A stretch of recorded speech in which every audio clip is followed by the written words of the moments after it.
You're listening to Head to Head, a Star Wars podcast. Two fans, two generations, all things Star Wars begins now.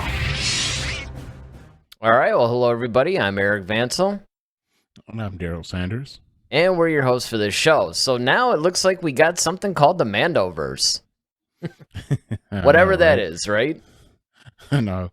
Yeah, we got the Marvel Universe, and now we got the Mando-Verse. Now we have the Mando-Verse. But I think it's interesting because this obviously is coming from something that Disney actually did. They released on Disney Plus this trailer that basically combines seasons 1 and 2 of The Mandalorian with scenes from the Book of Boba Fett, and it's talking about how the adventure continues. And it's interesting because on the surface, this just seems like it's nothing more than a way to repackage and remarket a couple of shows that have been released. Now that we have the full season of the Book of Boba Fett that's out, it's like, okay, let's take seasons 1 and 2 of The Mandalorian, the Book of Boba Fett, and then just basically market it as this Mando-Verse so people will then go in and watch it. And I have no doubt in my mind that that's a big part of it. But I also think that what's going on is that this is confirmation of something that you and I talked about a long time ago. And we keep talking about it whenever we talk about The Mandalorian or the Book of Boba Fett, particularly in a lot of the reviews that we've done. And that is that The Mandalorian is going to, in fact, be a central hub or show upon which all these other shows are going to spin off, like your Ahsoka. I'm not sure, because they were going to do Rangers of the New Republic, but they're not doing that anymore. But certainly Ahsoka. And, of course, Season 2 of the Book of Boba Fett, and so on and so on. So I think the question is, I was actually going to try to show the trailer and everything, but couldn't really get that to work. But all they're really doing is they're just showing different scenes from both of the shows. But what was your initial reaction when you saw this and you saw this story? Well, of course, I was intrigued by the whole Mando-Verse title. I mean, that just jumps out at you initially because you're like, what the heck is that? You know, and it's like, are they doing another Mandalorian-style show? Or, you know, that's what made me kind of like pause for the cause, shall we say. But no, I mean, I think it's a cool thing.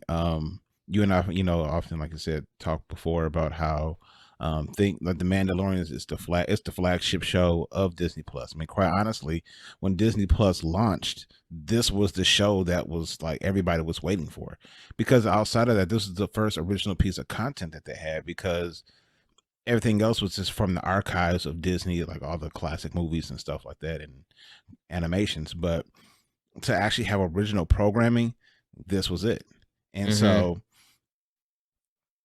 and it has served them well. You know, if I can borrow a line from Star Wars. Well, and again, too, the other thing that I think that, and we've talked about this too, is the fact that it was also the first live-action Star Wars television show. You know, up until this point, all we've had is animation and everything else, and of course the films, right? Yeah. But we never had a live-action TV show. And it's interesting because I think if you had talked to either one of us back in, I don't know, 2012, when we first learned of the sale of Lucasfilm to Disney, one of the things that intrigues me is if somebody said, okay, what is the first live-action Star Wars television show going to be about? I don't think we would have guessed The Mandalorian. Definitely not. And, I mean, maybe a Boba Fett-centric show, but not a new character. And, in fact, George Lucas had written something like 100 episodes of this Coruscant Underworld thing that he was going to do. That would have been really cool. I really wish that he had been able, and I remember there was a show where we actually played a couple of clips from it. And, I mean, it looked really cool. But it's surprising how, you know, this show has actually really taken on a new life. And not only has it become successful, as you pointed out, being Disney's first live-action Star Wars show, but in addition to that, it's become a runaway success. And now it's essentially the sort of the flagship show upon which a lot of these other series are going to be launched. And so it's really interesting, I think, to figure out maybe where a lot of this is going, because this is really the first confirmation that we've had that that's the direction they're going. I mean, up until that point, we were looking at context clues and saying, oh, yeah, okay, it's speculation, but yeah, they're definitely, it seems like the Mandalorian is the main mothership, so to speak, and then there's these other shows. But this seems to, I mean, like you said, they're creating this Mando-Verse now. It's almost like how the Marvel Cinematic Universe is. They're actually taking the story arcs and they're going to interweave them a lot more. I like the fact that they said that this is continuing in the Book of Boba Fett. It's basically an admission on Disney and Lucasfilm's part that, hey, you're going to see some things that are going to start in one show and then pick up in another one. And that to me is just really exciting that we're finally getting this confirmation. Yeah, I mean, I think that it's I don't want to say it's groundbreaking, but I think it's for Star Wars, it's something that we haven't seen before. I'll just put it that way. Absolutely. And what it makes me also wonder though is because see, all these events are taking place post Return of the Jedi. Mm-hmm. And I'm totally fine with that because there's a lot of space there, no pun intended. But but it also makes me wonder, what are they doing on the proverbial back end, so to speak? Because now we're still going back in time with Obi-Wan, with Andor, with Acolyte, So I'm wondering if, like, is that going to be as another separate universe too? Because we got a Mando-Verse, and are we going to have a prequel verse or something? You know what I mean? Like, no, that's a good. What precedent are we going to be setting here? Because and are those going to follow that same rule? Like, are they going to have things that bump up against and cross? Because that time period is a lot shorter too. So, well, they could. I mean, what they could do in a case like that, and that's actually a really good point. Now, the difference is definitely with Obi-Wan and Andor, you could do that. It would be a little bit tougher to include the Acolyte, even though you're right. I mean, it does take place in the past, but that's like way in the past. Now, where I see the Acolyte happening is maybe a proverbial third verse, whatever it could be. Right.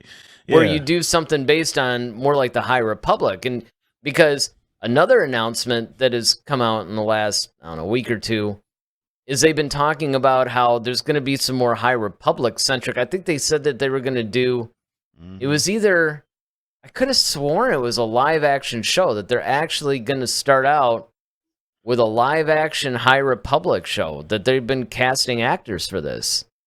So it's really interesting to me because, like you said, are they going to just create these various eras in Star Wars?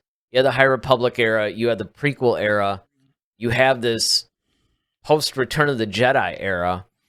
Are they going to create little universes based on those eras and have all of these cross-platform type, or crossover series that are going to occur?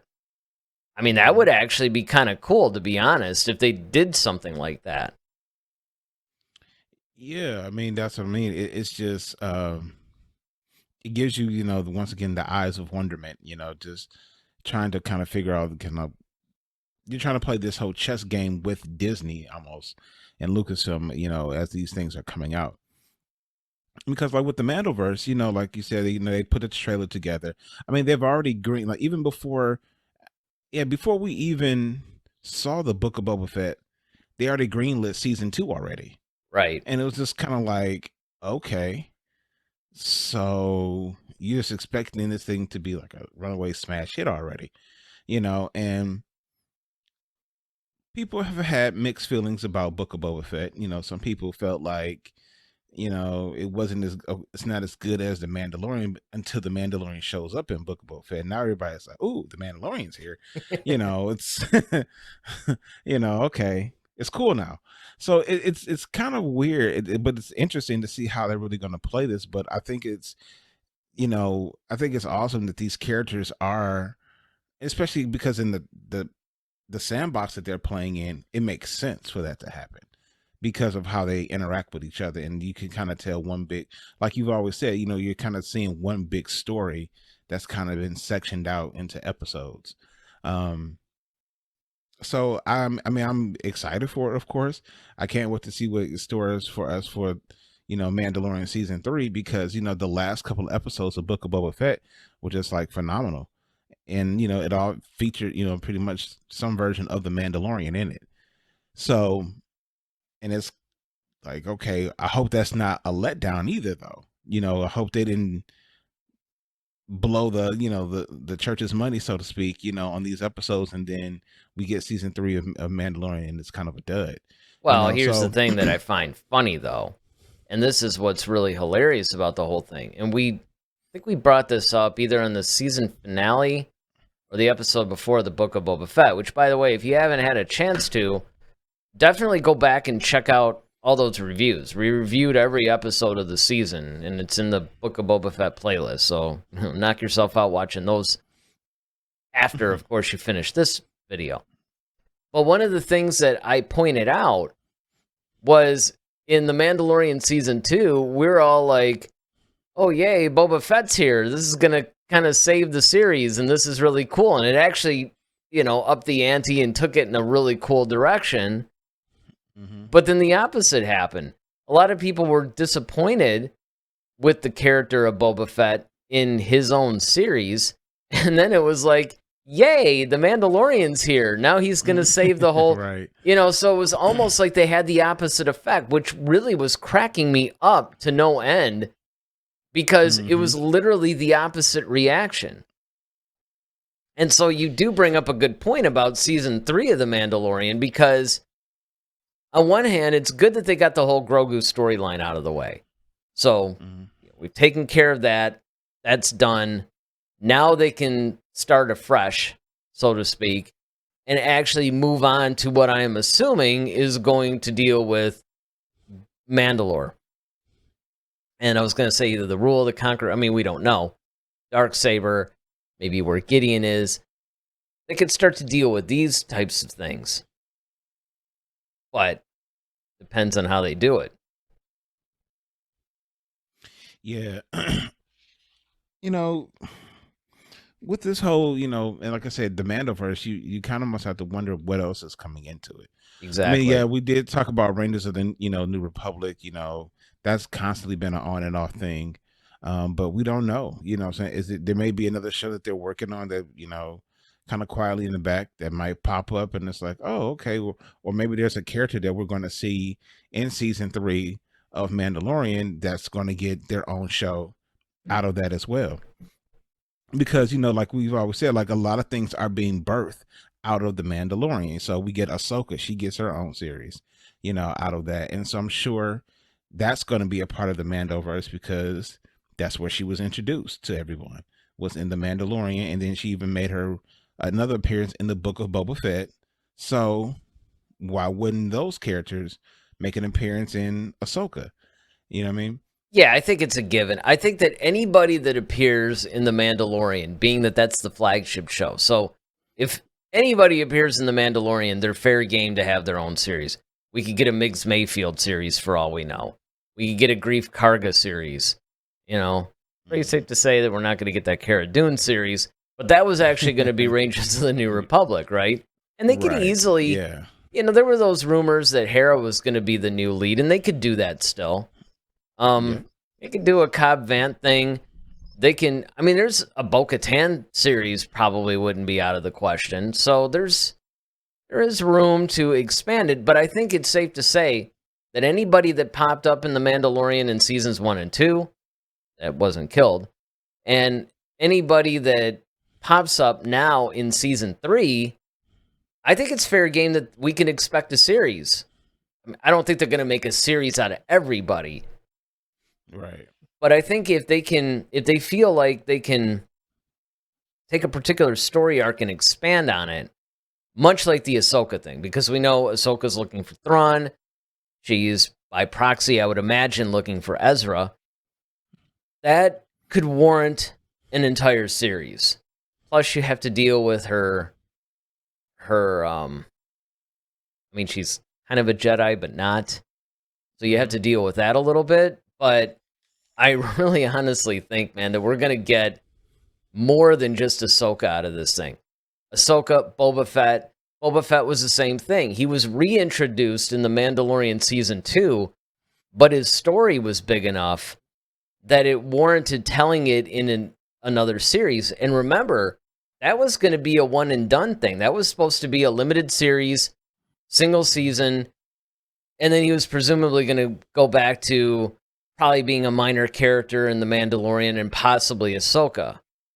Maybe even more so Rangers of the New Republic. And maybe that's why they decided to go with Season 2, because once Rangers of the New Republic was done, it's like, well, okay, if they were going to tell a big chunk of Boba Fett's story there, maybe they're thinking, well, let's hold that off for a Season 2 of the Book of Boba Fett.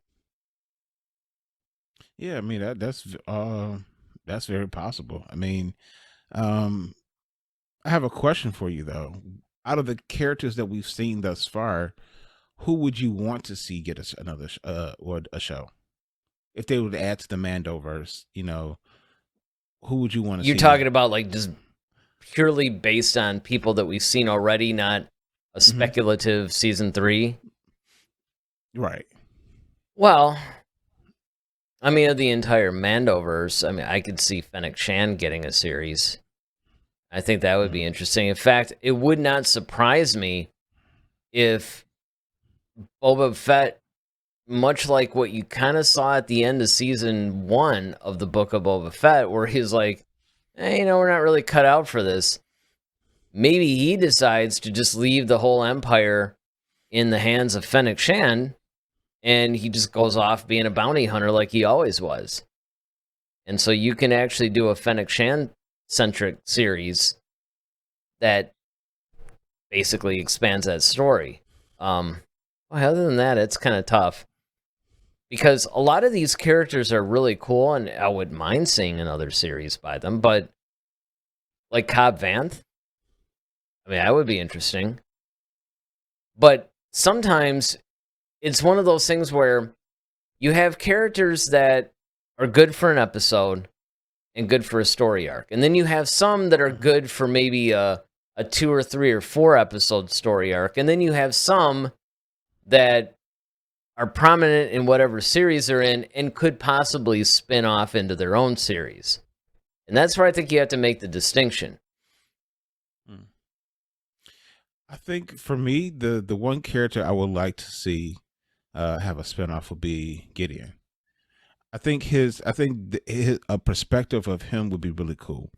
And here's why I say that. So the Empire is completely like in shambles now that the fall of, Palpatine. And of course, you got different factions of the Empire who are trying to hold things together. I would like to see what it would be like to kind of do a grassroots Empire-based movie. Just like, how do you even run an empire? Like, okay, well, I'm Moff Gideon. I'm your new leader. Like, how do you assemble and how do you like come up with your plan and it's more like things? And so he was a Moff, right? But I mean, how did he become the guy? Because it would be cool to explore that, because we know from many canon sources at this point that the Empire, upon Palpatine and Vader's death, fragmented, and then you had a bunch of Grand Admirals, Grand Moffs, all fighting for factions of the Empire. And then, of course, their faction goes to war with another one, and they're trying to get a bigger piece of the pie, so that way they could basically establish themselves as the ruler of the Empire proper. And it would be interesting to maybe go into, well, how did Gideon fall into this? Because an interesting point that we made on a previous show that falls perfectly within this is, well, how did he become the guy, right? Because he knows about Grogu's force powers. He seems to be a little bit more in the know than your typical Moff or Yeah. whatever, you know? Well, and the fact that he was like over the IFB or something like that, Yeah, or whatever that's they another called it. one. Yeah, absolutely. So he has that. Then of course, how did he acquire the dark saber in the first place? When we first saw it in season 1, you know, it's like you said, his knowledge about Grogu. You know, he seems pretty. He has a pretty nice following because, like, when they showed up to smoke them out of that one little holding spot, I mean, he had like a whole like legion of troops behind him. He had these dark troopers. I mean, he's really like kind of on the cutting edge of a lot of stuff. And you know, even so much to the fact that he tried to even sacrifice and kill himself because he didn't want to stand the trial because he's like, you know, I know too much.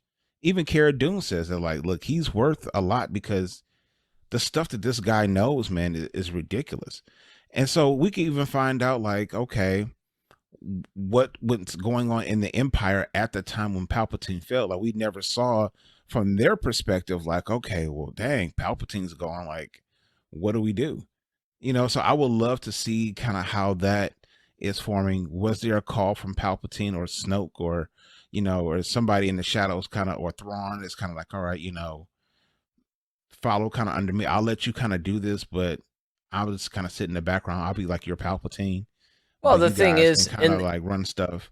and that's what's I really mean, there's so many interesting. different directions. Well, because the fact that they brought back Palpatine, see, that just changes a bunch of stuff, right? So now we know that Palpatine had an end game with this final order. We also know from the Aftermath trilogy of books that he basically had this plan that, hey, if I were to fall, then the Empire doesn't deserve to go on. So he let them all, I think, Jakku, and he had this like super weapon that was going to destroy them all. And of course, that sort of went wrong.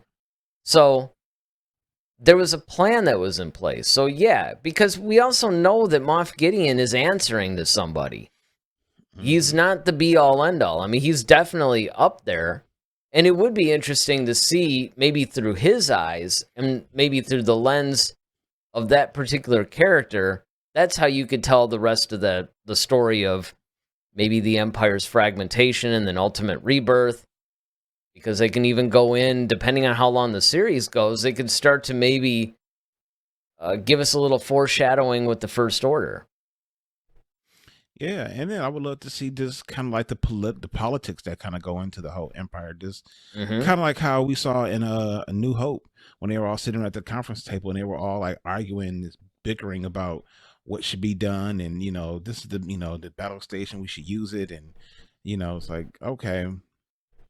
I would, and especially with Gideon being so intelligent and having so much information, I could see him wielding that against his other colleagues who were former mobs. Like, oh, you think you're great? Well, you could see the political double cross type stuff. Oh, Kind of like how we absolutely. saw in 24, like in the White House, where you would Yep. have different people spying on each. I mean, I think there's so much rich stuff that you can do with, and Gideon is such a compelling character and is played by a great actor. I mean, why not use that? Well, right. And you could basically, so that could be your political thriller type series. You know, that would be perfect to do that. And then you can also tell the story of the Empire transitioning into the First Order without necessarily getting in the way of the storytelling of the Mandalorian. Because that's the other problem too, is that you don't want to go into the what we like to call the whole Batman issue, where you start to try to cram in too many characters, too many story arcs and everything into one thing. And even though, it's not a movie, it's a show, it's like a whole series, still, even a limited... Look at the Book of Boba Fett. We were sitting there going, well, that thing should have been like 12 episodes. Because they just packed too much into the end. And it wasn't satisfying. Yeah. I just think the whole Mando-Verse, man. I think this is just, I mean, it's a cool playground to look at, and there's a lot of landscape here that you can do a lot of different things with. It's off to a pretty good start, you know, like I said, with the Mandalorian being the flagship show. I mean, it's given us some satisfaction with Luke Skywalker. It's brought us Grogu. It's brought us Ahsoka. You know, Boba Fett came back through this show. I mean, so it's done a lot for Star Wars fans. You know, I mean, it's really mended and put some salve on a lot of wounds that have, been left by this, by the sequel trilogy and whatnot. So, you know, and I think you can, like I said, with this whole thing with Book of Boba Fett, him trying to do this whole criminal empire. I mean, he's kind of bumbling at first, but hopefully in the second season he kind of gets his feet up under him. I mean, now he kind of realizes, okay, I can't play around with certain people because look, I almost lost this place to the Pikes, and they're a pretty powerful group. And had I not had these people here, like I'll be done for within like my first, month as as a crime. Well, boss or something like and that. there's a couple of things that I think that we can learn from the Book of Boba Fett. Number one of the criticisms that people levied upon a possible Obi-Wan movie, much less series, was, well, he's an exile on Tatooine. What are you going to do? Do a whole show on Tatooine? I think the Book of Boba Fett shows that, yes, you can do a Tatooine-centric show, and it's compelling. Mm-hmm. So, yeah, you could... I think one of the ways that a season 2 of the Book of Boba Fett would benefit is the fact that you have all the backstory stuff out of the way, right? So you don't have to deal with flashbacks for probably like a good 60% of the show. So everything's moving forward now. So you can get into what's happening now.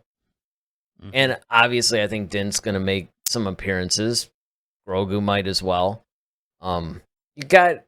You just have a lot of different directions that they could go with that season 2. But even when you look at this graphic that we have up, it's amazing to me because this is something I never expected. You could have this whole Mando-Verse simply because look at all the compelling, rich, wonderful characters we've gotten just from what really amounts to 3 seasons. 2 of The Mandalorian and 1 of the Book of Boba Fett. You could basically do this whole thing. And it's not, they have brought in some more classic characters, like obviously you have Ahsoka, you have Thrawn, you have Cad Bane, you have people like that. But they've created so many new wonderful characters, though, that you can develop and further explore.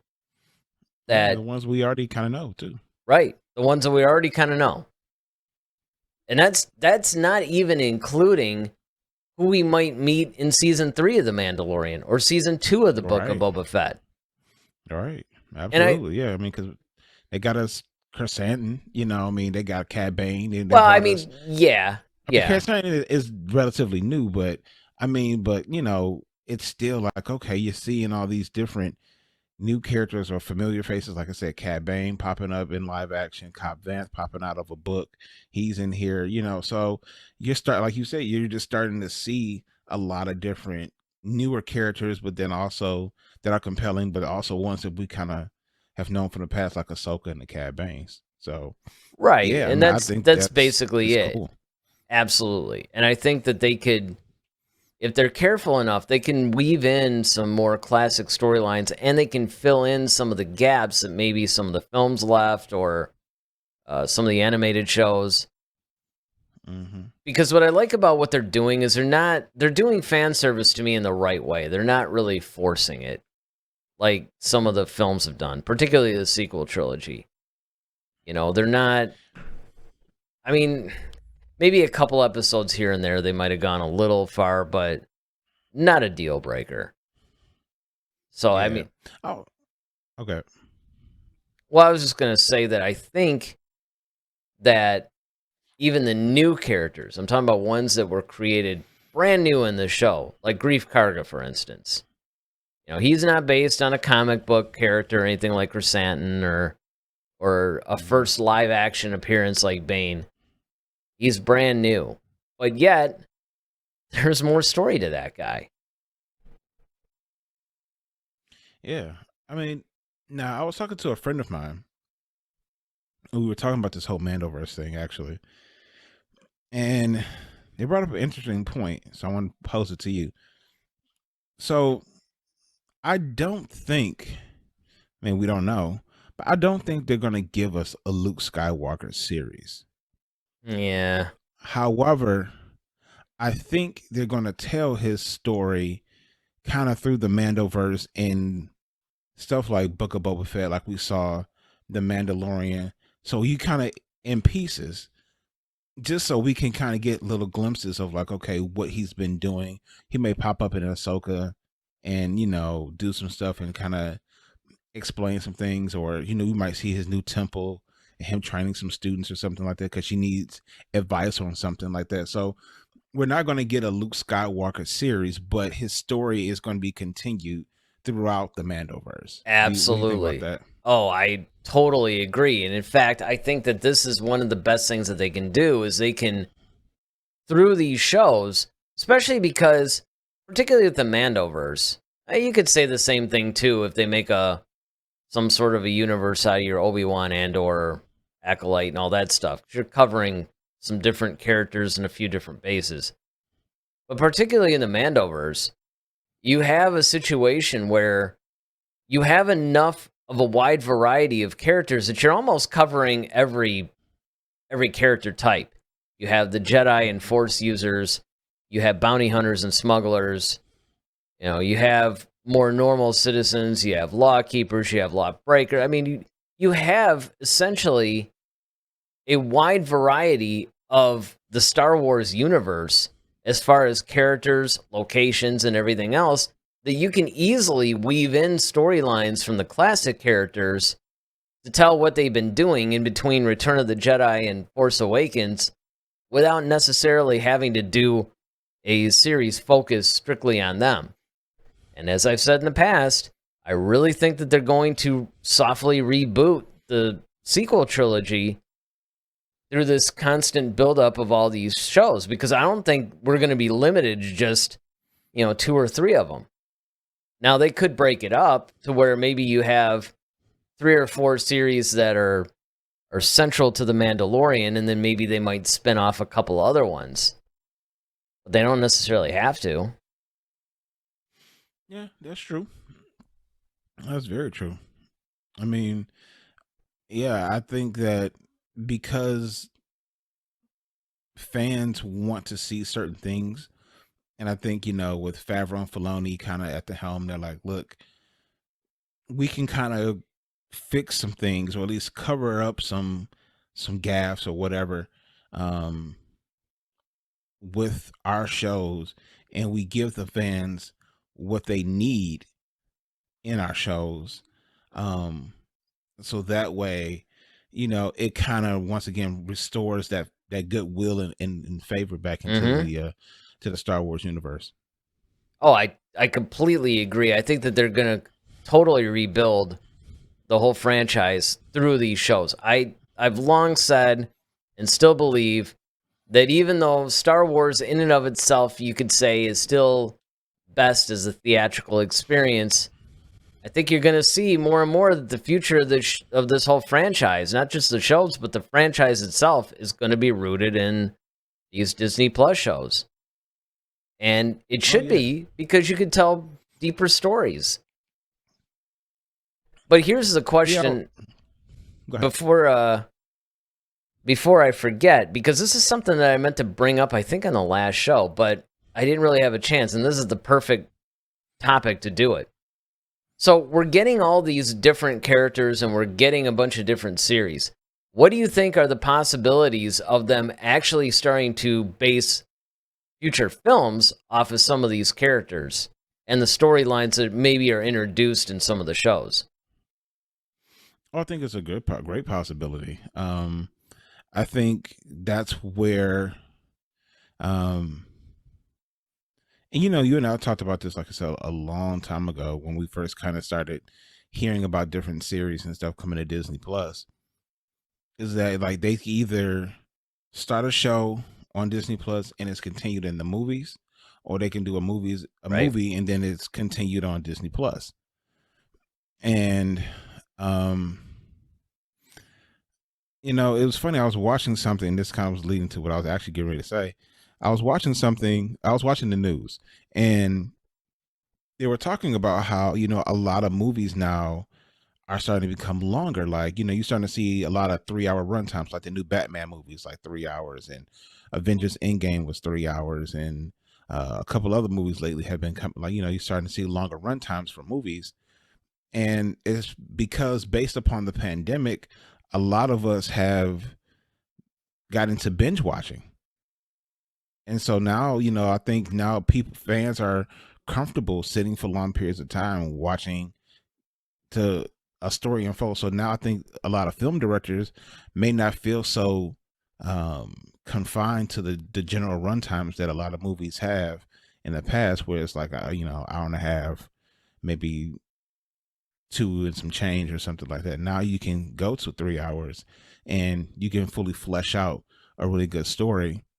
And yeah, it can start, like I said, on a Disney Plus series and continue in the film.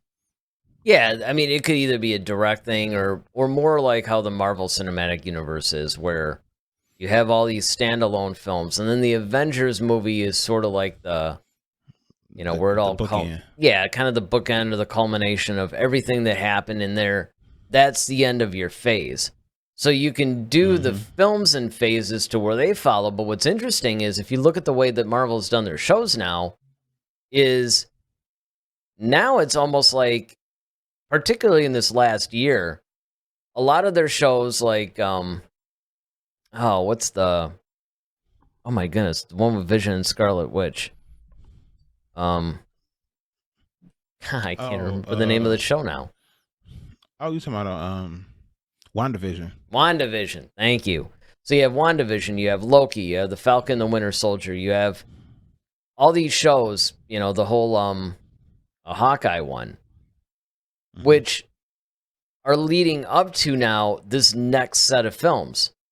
They directly, especially Loki, right, where it starts to introduce a lot of different elements of the multiverse and things like that. They're setting up the next phase, and that's what you could do with Star Wars. You can actually have a bunch of these shows set up what happens in your films. Now, the difference is that Marvel will sometimes release a couple of films a year at least, whereas Star Wars has been sticking with one, but you could still do that to where maybe you have a bunch of things. Take the Mando-Verse, for instance. You can make a movie that includes a lot of what has happened, and you can, as you said, further a storyline where a movie would make more sense, where maybe you have a little bit more of an epic storyline. You wouldn't want to do something that would be too drawn out to where you would actually need to tell it over 8 or 10 episodes. But you can definitely do something that's, again, more theatrical in nature, right? And maybe it ties up. Maybe that's what you can do.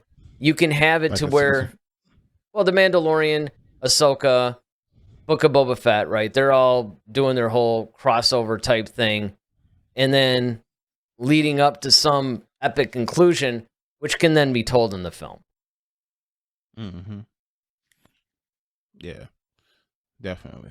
Yeah, but I mean, and again, I think it's going in the right direction. I think that definitely what you're seeing with this trailer, it's more than just marketing and repackaging in order to drive viewers. Hey, now that we have complete seasons of all these shows, watch them in a big chunk. Because, I mean, on one hand, that's really what they're doing. They're encouraging you to binge watch The Mandalorian seasons 1 and 2, and then the Book of Boba Fett.